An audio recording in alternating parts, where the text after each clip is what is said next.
My grandmother lived in this museum for 53 years. My grandfather acquired the property under it, so the county had to sell the old schoolhouse to him. And your grandmother's name was? Willie Maude Garrett. It was Willie Maude Garrett was her original maiden name. My grandfather was 47.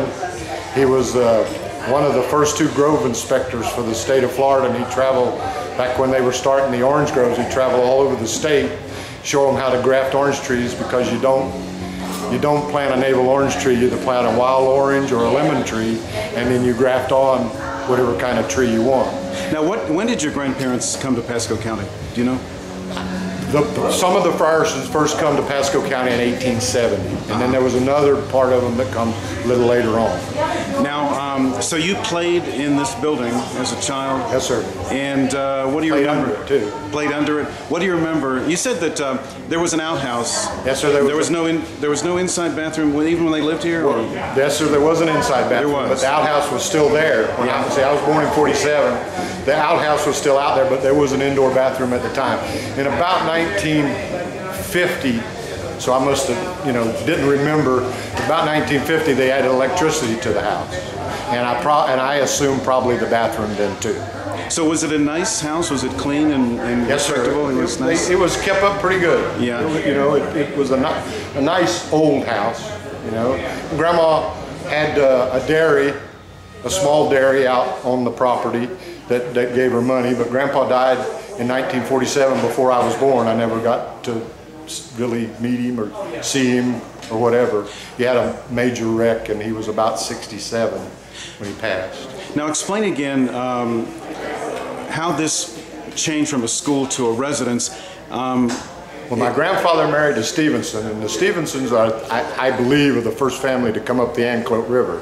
So that property out there, he acquired part of it by being married to a Stevenson.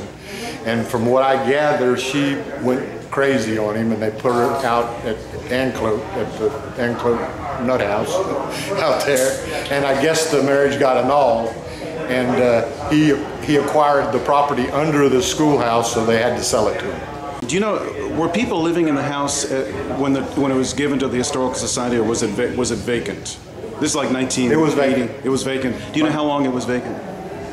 Because it looked kind of bad. Probably about 4 or 5 years. Yeah, it looked because kind of my bad. mother bought a bar in Cross City and moved to Cross City and bought my grandmother 9 acres out out away from Cross City, and she moved her up there. And most of your cracker families moved away from Newport Richey because of the population growth. They moved up, when they moved to Dixie County, there was less than 10,000 people in the whole county. And that was in about 1980. There weren't any homes nearby because he owned a lot of property. Well, he had, on the east side, he owned, and I have a cousin that owns about 1.5 acres on the north side of the Anclote River, all the way to 54. And all of what Seven Springs Villas, the golf course, and all that. He had about 200 acres. And for those who don't remember, can you explain exactly where the house was located? It was really Little Road. It's now Little Road, right? Yes, sir. Well, it was no, not Little Road. It was 54. But isn't it now Little Road? Yes, it is. Yeah, I'm sorry, but and it's 54. And 54 used to come out and make a big curve and then go. There was no road where Little Road goes on to the north. It was just north of the river? Just south of the river. South of the river. By maybe good enough to where the river couldn't flood up to it. Let's put it to you that way. It was probably maybe guessing half a mile. And do you remember when it was moved? Did you watch that? Or yes, sir. We had in January the 8th. I can't remember the year, but it was a cold day, and I had blowed my back out, so I had come out there, but I had to leave. They had a band and the whole deal before they moved it away.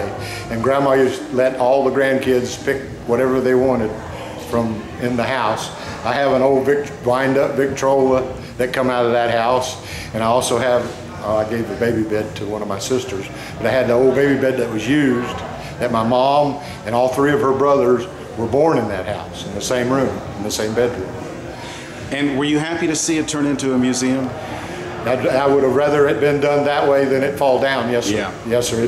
And I made the comment in the meeting, y'all did a very fine job of restoring the outside of it. Now you went to Gulf High School? Yes, sir. Class of? 65. And your parents went to Gulf High School? Well, my mother was the head cheerleader at Gulf High in 47. Her name was?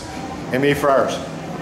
Or later on when the census people come along and they had to have a name because grandmother only named them by letters, she was Mary Evelyn Frierson.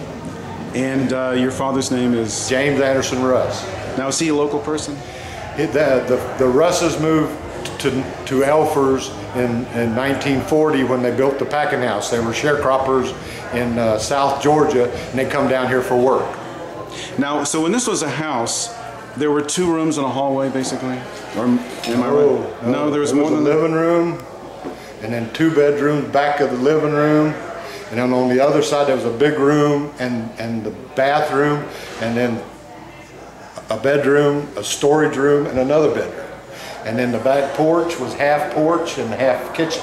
So when it was a school, though, it was just 2 rooms, though, wasn't it? Probably because when I was there as a kid, the walls didn't go up but about halfway. So I'm assuming Grandpa had the walls installed to make those bedrooms for the kids once they had them. Yeah. You said that this house was part of a ranch, actually. Yes, sir. It was a full working ranch. My grandfather was employed by the state of Florida, but he had cattle and also had a small dairy that was there, which they milked. And also he had like a barn with a carport attached, which had 3 stalls, had a chicken coop out on the one side, and then a smokehouse meat cutting thing and a 2-holer out back.